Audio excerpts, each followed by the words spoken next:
Donc là, on va parler des communautés. C'est le sujet du jour. Communauté et knowledge management. Mais d'abord, qu'est-ce que c'est qu'une communauté? Ou plutôt, qu'est-ce que ce n'est pas une communauté? Que c'est un terme qui est assez galvaudé. Beaucoup d'entreprises, c'est un terme que tout le monde utilise un peu à tort et à travers. Un manager dit « je vais créer ma communauté des RH, ma communauté de ceci et de cela », qui est un peu un terme fourre-tout, qui sert à remplacer le terme d'entité, de fonction, parce que ça va être plus sympa de prendre le terme communauté que le terme, en fin de compte, plus formel de entité ou autre. Alors dans le petit fascicule que vous avez reçu, ça vous lira plus tard parce que c'est assez condensé, il y a ce qu'est une communauté, d'après Copin, et ce que n'est pas une communauté. Alors je dirais ce que n'est pas une communauté, c'est par exemple une équipe, un projet. Ça, c'est pas une communauté. Parce que c'est des gens qui sont hiérarchiquement indépendants de quelqu'un pour un projet qui a une durée finie. Dans le cas d'une équipe, il y a une notion de hiérarchie, qui est de rendu et d'obligation. Donc pour nous, une communauté, il n'y a vraiment que de deux types. Après, c'est les experts dans la salle pourront toujours ergoter sur communauté ou pas. C'est les communautés de pratique et les communautés d'intérêt. Alors, pour faire simple, communauté de pratique, c'est des gens qui ont le même métier en général, le même domaine de travail, ou le même sujet de travail, et qui ont envie de partager leurs pratiques. Et l'intérêt, souvent, c'est par rapport à un intérêt général, par exemple la digitalisation. C'est un intérêt, ou ça peut être dans une entreprise qui fait de l'élevage d'abeilles sur les toits pour des raisons XY, les gens qui, par exemple, élèvent des abeilles.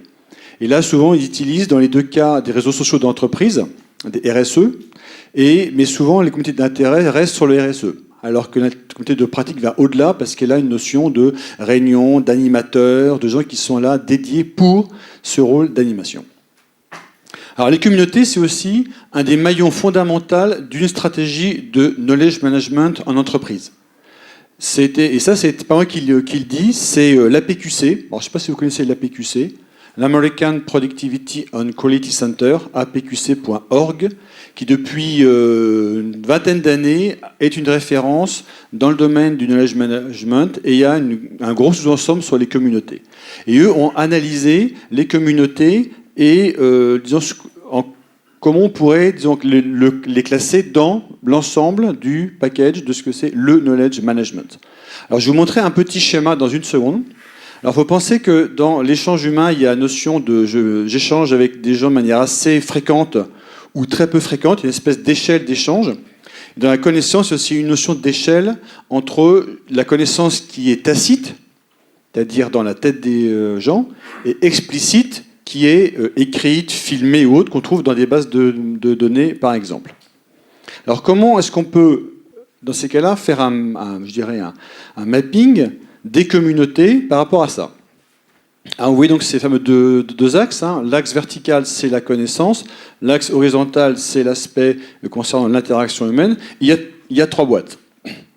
Il y a la boîte du self-service, celle qui est en bas à gauche, qui vraiment indique c'est j'ai accès à des bases de référence, que ce soit des wikis, j'ai accès à un annuaire interne, à des pages jaunes par exemple, j'ai accès à une base de connaissances ou des vidéos. Après la communauté, donc là on se rend très bien compte que le self-service c'est c'est pas interactif, c'est moi qui vais directement dessus sur une connaissance qui est tacite, qui a été bien écrite.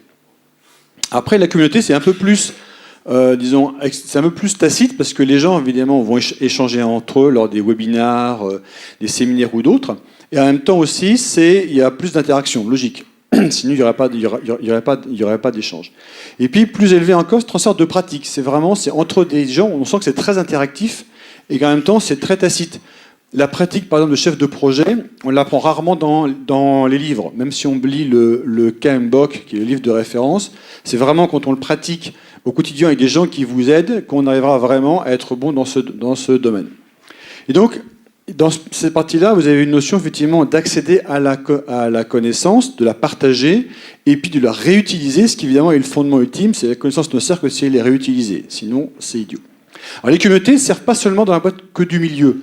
Exemple, si par exemple vous voulez créer un wiki d'entreprise, genre un Wikipédia interne comme nous on l'a fait chez Schneider, eh bien, il a bien fallu qu'une communauté soit associée à ça pour aider ce wiki d'entreprise à se lancer et à croître, parce que c'est comme ça qu'on a pu attirer du monde et qu'on a pu aussi faire vivre l'encyclopédie. À droite, en haut, la notion de réutilisation d'expérience. Si vous n'avez pas des gens dans une communauté qui sont là aussi pour faire en sorte que les experts puissent se parler entre eux et échanger avec les plus novices, eh bien, dans une entreprise qui est assez large et globale, où les gens ne se voient pas physiquement, parce qu'il n'y a pas de machine à café entre Hong Kong et Paris, hein, ce serait peut-être du Dubaï, mais c'est un petit peu loin pour prendre un verre. Donc ça veut dire qu'il faut que les gens échangent à distance. Et la communauté est le moyen de permettre cette réutilisation. Alors, il n'y a pas de notion de en haut à droite c'est meilleur et en bas à gauche c'est moins bien, mais avec ça vous avez une notion de les communautés, ça sert vraiment dans toutes les étapes du transfert de compétences, de la réutilisation, des références documentaires, elles ont un impact, elles peuvent stocker leurs connaissances de manière explicite dans du self-service qui après sera réutilisé pour ensuite nourrir les autres. Alors, introduction assez simple sur les communautés. Plus de détails dans le petit manuel que vous avez devant vous, c'est de la lecture plus tard, ce sera votre base de référence pour les communautés. Et maintenant, on va pouvoir aller à la suite, qui est les 3 thèmes. Et on va commencer par la valeur. Alors pourquoi la valeur? Parce qu'en fait, c'est une communauté, il faut vraiment mesurer à quoi ça sert. Et c'est un grand problème, un grand défi pour l'entreprise.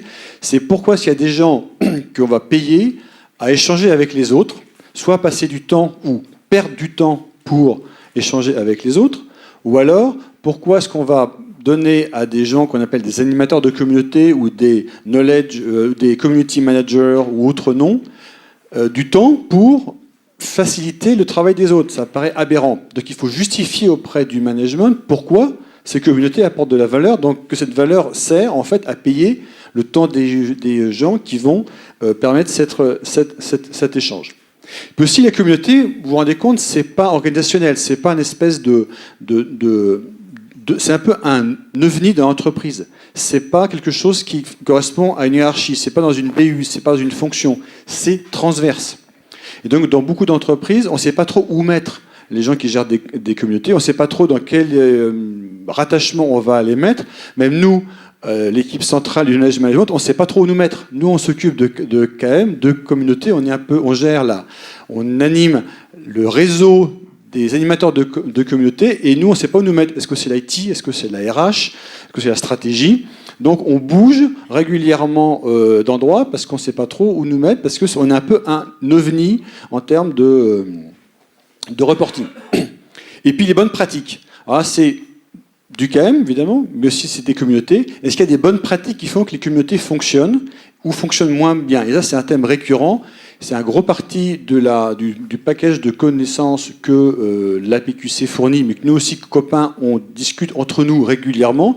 C'est qu'est-ce qui marche pas en termes d'animation, en termes de temps passé par les animateurs. Et c'est aussi, dans mon équipe, un des grands travaux que l'on fait avec les autres animateurs de communauté, c'est comment on fait les bonnes pratiques de l'un puissent servir à d'autres pour que globalement, l'ensemble des animateurs soient meilleurs dans leur rôle. Et c'est la même chose chez Engie, par exemple. Il y a tout ce travail d'échange entre les animateurs. Voilà, et on va commencer par la première partie qui est la valeur. Et donc, Alain, je te laisse